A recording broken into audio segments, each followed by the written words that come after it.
Hello viewers, आज के इस लेटेस्ट वीडियो में बात करने वाले क्लास 11th केमिस्ट्री के चैप्टर 3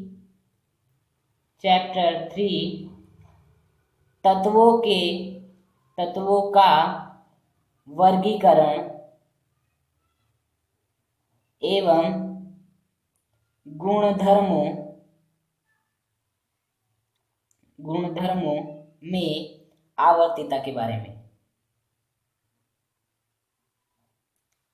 तो चलिए स्टार्ट करते हैं। यह क्लास 11th केमिस्ट्री चैप्टर जो 3 है, तत्वों का वर्गीकरण गुणधर्मों में आवर्तीता।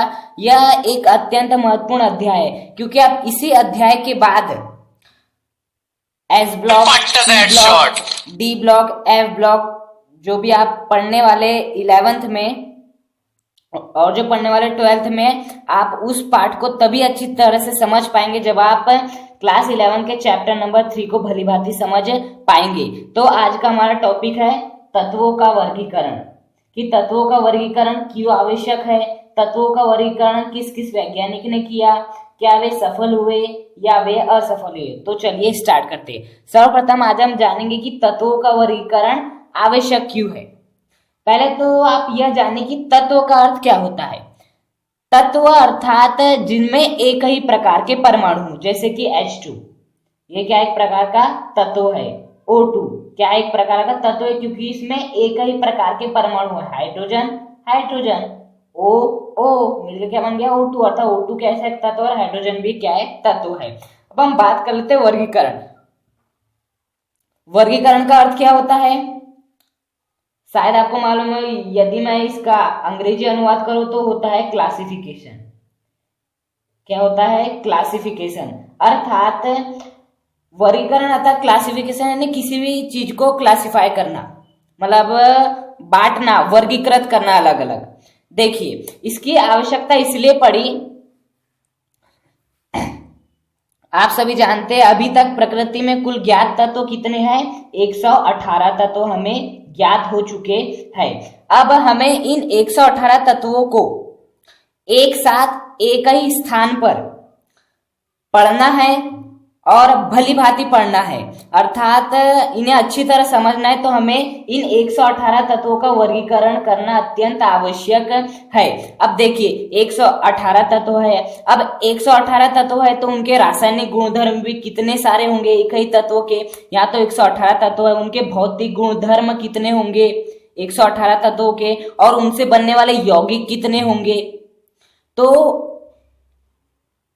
118 तत्व और उनसे बनने वाले यौगिक और उनके इतने सारे रासायनिक गुणधर्म, उनके इतने सारे भौतिक गुणधर्मों को याद रखना मानव मस्तिष्क के लिए अत्यंत कठिन कार्य, अर्थात आप यह कार्य नहीं कर सकते और कोई भी व्यक्ति यह कार्य नहीं कर सकता। इसी कारण जितने भी 118 तत्व है उनका क्या किया गया? वर्गीकरण किया गया। अर्थात तत्वों का वर्गीकरण क्यों आवश्यक है?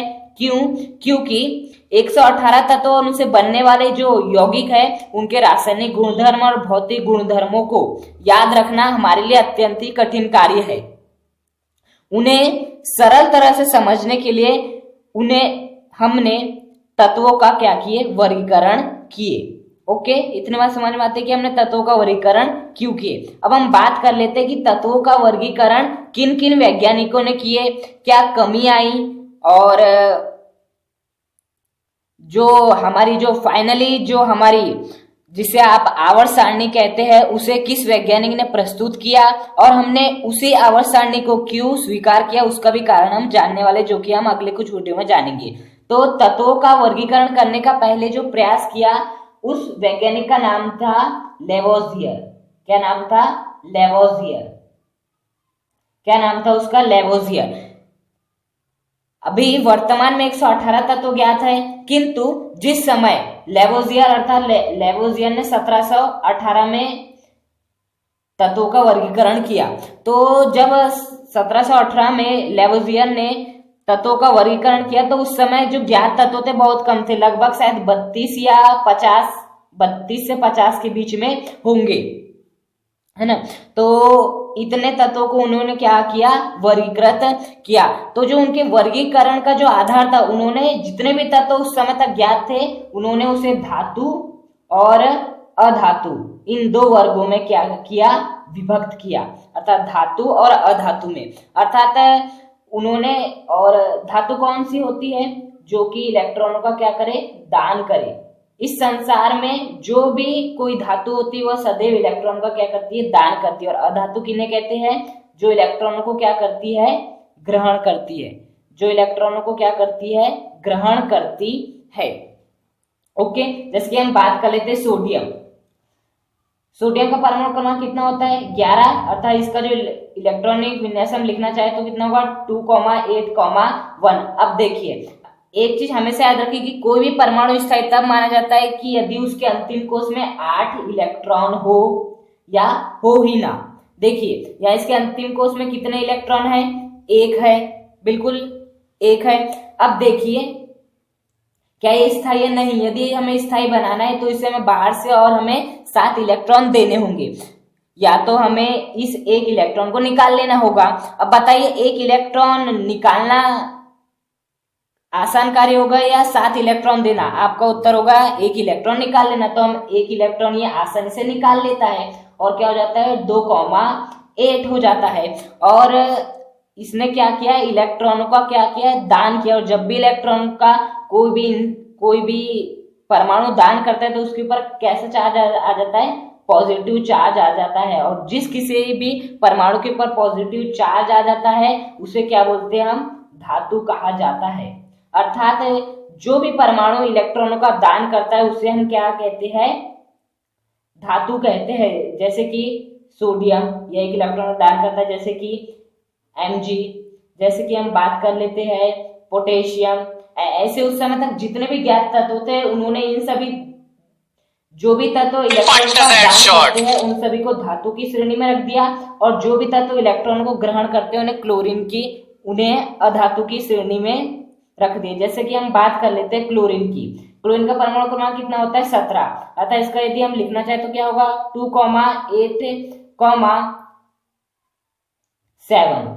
2,8, क्या हो जाएगा, 7। अब बताइए अंतिम कोश में या तो कितने होने चाहिए, 8 होने चाहिए, यहाँ कितने हैं, 7 है। अब हमें इसे 8 बनाना है तो हम क्या कर सकते हैं, 1 इलेक्ट्रॉन इसे बाहर से प्रदान कर सकते हैं। तो हम इसे बाहर से क्या कर देंगे, 1 इलेक्ट्रॉन प्रदान कर देंगे। तो इसका इलेक्ट्रॉन विन्यास कितना हो जाएगा, 2,8,8। अर्थात इसने बाहर से 1 इलेक्ट्रॉन को ग्रहण किया है, अर्थात यह कैसा है, अधातु है। अर्थात ये क्या है, अधातु है। तो क्लोरीन के जैसे जितने भी तत्व उस समय तक ज्ञात थे, लेवोजियर ने उन्हें अधातु की श्रेणी में रख दिया। अर्थात लेवोजियर ने जो तत्वों का वर्गीकरण किया उस समय तक जितने भी ज्ञात तत्व थे उन्हें धातु और अधातु के रूप में बांट दिया। जो भी तत्व इलेक्ट्रॉन का दान करते थे उसने उन सभी तत्वों को धातु की श्रेणी में रख दिया, और जो भी इलेक्ट्रॉन को ग्रहण करते थे उन सभी को अधातु की श्रेणी में रख दिया। अब बात आती है, ये फिर जब लेवोजियर ने तत्वों का वर्गीकरण किया, हमने इसे मान भी लिया, लेकिन कुछ समय पश्चात उपधातुओं की खोज हुई। किनकी खोज हुई, उपधातुओं की खोज हुई, और रेडियो एक्टिव तत्वों की भी खोज हुई। अब जैसे उपधातुओं और रेडियो एक्टिव तत्वों की खोज हुई, अब लेवोजियर से पूछा गया कि हम इन उपधातुओं रेडियो एक्टिव धातुओं को कहाँ, रेडियो एक्टिव जो हमारे जो तत्व है उनको कहाँ स्थान देंगे। तो यह नहीं बता सके, क्योंकि इन्होंने तो केवल जो तत्वों को वर्गीकरण किया था उनका आधार था धातु और था अधातु। अब जब उपधातु की खोज हुई, उपधातु अर्थात जो इलेक्ट्रॉन को दान भी करती, जो इलेक्ट्रॉन को ग्रहण भी करते, तो लेवोजियर के सामने एक समस्या यह आ गई कि मैं अब इन उपधातुओं को कहाँ रखूं, इन रेडियो एक्टिव तत्वों को कहाँ रखूं। तो यह जो उनका वर्गीकरण था उसे क्या कर दिया गया, असफल कर दिया गया। अर्थात लेवोजियर ने जो अपना तत्वों का वर्गीकरण करने के लिए जो प्रयास किया था वो कैसा साबित हुआ, असफल साबित हुआ। इसके बाद आए प्राउट। इसके बाद कौन से आए, प्राउट नामक वैज्ञानिक है, उन्होंने अपनी एक परिकल्पना दिए। क्या दिए, उन्होंने अपनी एक परिकल्पना दिए, और उन्होंने परिकल्पना में ये कहा कि जितने भी तत्व है वो सभी किससे मिलकर बने होते हैं, हाइड्रोजन से मिलकर बने होते हैं। प्राउड ने एक परिकल्पना दिया। उन्होंने बोला कि जितने भी तत्व उस समय तक ज्ञात थे, मान लेते हैं वो उस समय तक जो ज्ञात तत्व थे कितने थे, 60 थे, तो उस समय तक जितने भी ज्ञात माना हमने 60 तत्व थे, तो वो ये सभी तत्व किससे मिलकर बने थे, हाइड्रोजन से मिलकर बने थे, ऐसा उन्होंने कहा। और दूसरी बात उन्होंने ये कहा कि आप किसी भी तत्व का परमाणु भार लिखोगे, किसी भी तत्व का यदि आप परमाणु भार लिखते हैं तो वो हाइड्रोजन जो परमाणु होता है, हाइड्रोजन परमाणु का जो भार होता है उसका कैसा होता है, पूर्ण गुणज होता है। अर्थात यहाँ n का जो मान होगा 1 2 3 डैश डैश डैश ऐसे इंफिनिटी तक हो सकता है। यहाँ n का मान कभी भी दशमलव के मान में नहीं आएगा कि 1.5 2.5 3.5 ऐसा उन्होंने कहा। अर्थात उन्होंने पहली बात यह की कि जितने भी तत्व ज्ञात थे उस समय तक वो सभी किससे मिलकर बने, हाइड्रोजन से मिलकर बने हैं। और जो किसी भी तत्व का परमाणु भार होता है वो हाइड्रोजन के जो परमाणु भार रहता है उसका कैसा होता है, पूर्ण गुणज होता है। क्या होता है, पूर्ण गुणज होता है। अर्थात यहाँ जो भी n के मान में जो भी संख्या आएगी वो आएगी 1 2 3 डैश डैश इंफिनिटी तक, कभी भी 1.5 या 3.5 या दशमलव के रूप में संख्या नहीं आएगी। अब इनकी कमी क्या थी, जैसे लेवोजियर की कमी थी कि जैसी उपधातु की खोज हुई ये रख ही नहीं पाए, रेडियो एक्टिव तत्वों की खोज हुई ये रख ही नहीं पाए कि हम इन तत्वों को कहाँ रखेंगे। अब इनकी ये गलती हुई कि पहले ही हमें मालूम चल गया कि कुछ ही तत्व होते हैं जो कि हाइड्रोजन से मिलकर बने होते हैं, सभी तत्व हाइड्रोजन से मिलकर बने नहीं होते हैं। ये हो गई पहली बात। और दूसरा था जो इन्होंने ये वाला सूत्र दिया, परमाणु भार बराबर n इंटू हाइड्रोजन का भार, ये गलत साबित हुआ। कैसे साबित हुआ, अब यदि हम बात कर लेते हैं क्लोरीन की। अब बताइए क्लोरीन का परमाणु भार कितना होता है, 35.5। कितना होता है, 35.5। अब यदि हमें 35.5 को इस रूप में लिखना है तो देखते हम लिख पाते क्या, बताइए। हाइड्रोजन का भार कितना होता है, 1। अब यदि हमें 35.5 लाना है क्लोरीन का परमाणु भार, तो बताइए हम 1 से किस संख्या को गुणा करें कि 35.5 आ गए। आपका उत्तर होगा 35.5 से कर दीजिए। बिल्कुल कर दिया हमने गुणा, तो 35.5 आ गया। अब मुझे एक बात बताइए, क्या 35.5 एक पूर्ण संख्या है? बिल्कुल भी नहीं, ये एक दशमलव संख्या है, ये एक वास्तविक संख्या, ये पूर्ण संख्या नहीं है। पूर्ण संख्या उन्हें बोलते हैं जो कि अपने आप में पूर्ण रहती कि उनमें 1.5 2.5 अर्थात दशमलव नहीं आता।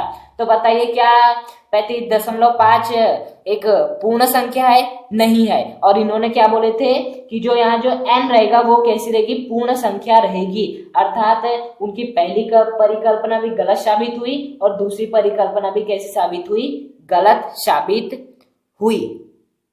ओके, अब हम बात कर लेते हैं अपने तीसरे वैज्ञानिक है। देखिए पहले लेवोजियर ने तत्वों का वर्गीकरण करना चाहा, ये भी नहीं कर पाए। फिर प्राउड आए, ये भी नहीं कर पाए। अब आए डोबेराइनर, शायद इसे आपने 9th क्लास में पढ़े होंगे, डोबेराइनर का त्रिक नियम।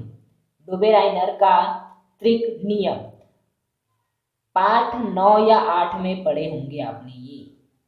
अब हम बात कर लेते हैं डोबेराइनर का त्रिक नियम। देखिए अब इन्होंने क्या किया, जो इतने भी परमाणु थे उनको वर्गीकृत करने की बात यदि आई तो इन्होंने परमाणु भारों के बढ़ते क्रम में व्यवस्थित किया। कैसे किया, परमाणु भारों के बढ़ते क्रम में व्यवस्थित किया। अर्थात सबसे पहले कम परमाणु भार वाला परमाणु, उसके बाद उससे अधिक परमाणु भार वाला परमाणु, और फिर सबसे अधिक परमाणु भार वाला परमाणु को इन्होंने रखा। इस प्रकार से उन्होंने बनाया और उन्होंने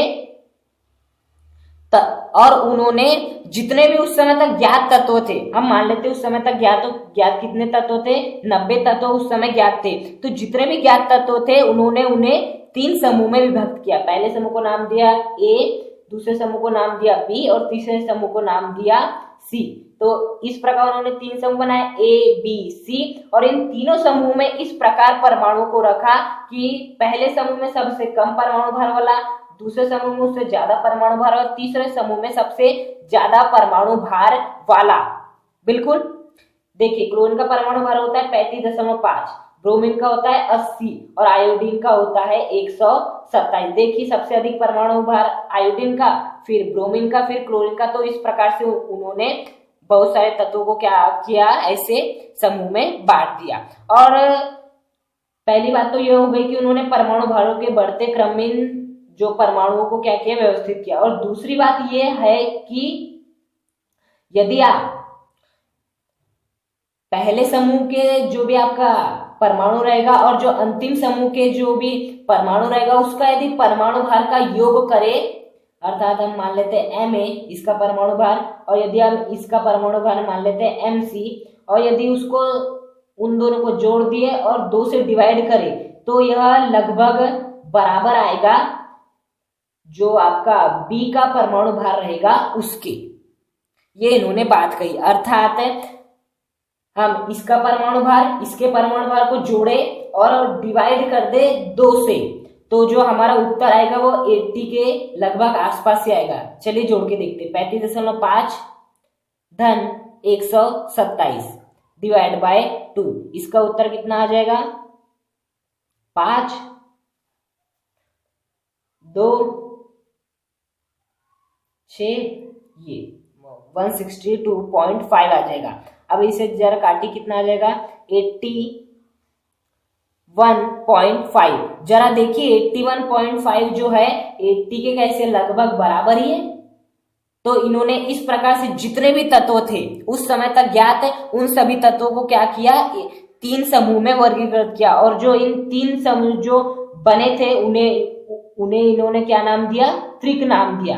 क्या नाम दिया इन्हें, जो डोबेरेनर थे, जो कि इन्होंने ऐसे 3 समूह बनाए थे A, B, C, और इनमें तत्वों को इस प्रकार व्यवस्थित किया कि वो बढ़ते हुए परमाणु भारों के क्रम में व्यवस्थित किया, और ये बोला कि जो पहला समूह का जो तत्व रहेगा और जो अंतिम समूह का जो तत्व रहेगा उनके यदि हम परमाणु भारों को जोड़े और उसका भाग 2 से दे दे तो उसका जो मान आएगा वो लगभग किसके बराबर आएगा, जो बीच का जो आपका समूह है उसके परमाणु भार के बराबर आएगा।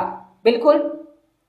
अब ये जो हमारा डोबेरेनर का त्रिक नियम है वो असफल क्यों हुआ, क्योंकि डोबेरेनर वैज्ञानिक ने केवल 9 ही तत्वों को इस प्रकार व्यवस्थित कर पाया, 9 तत्वों को, केवल और केवल 9 तत्वों को, अर्थात वो केवल कितने त्रिक बना पाया, 3 त्रिक बना पाया। केवल कितने बना पाया, त्रिक, अर्थात यहाँ 1 2 3 4 5 6 7 8 9, मात्र केवल 9 तत्वों को इस क्रम में विभक्त कर पाया, अर्थात कि परमाणु भारों के बढ़ते क्रम में। लेकिन 9 तत्वों को उसने वर्गीकृत कर दिया, उसके बाद तत्वों को वर्गीकृत वो नहीं कर पाया, इसलिए डोबेरेनर का त्रिक नियम भी कैसा हो गया, असफल साबित हुआ।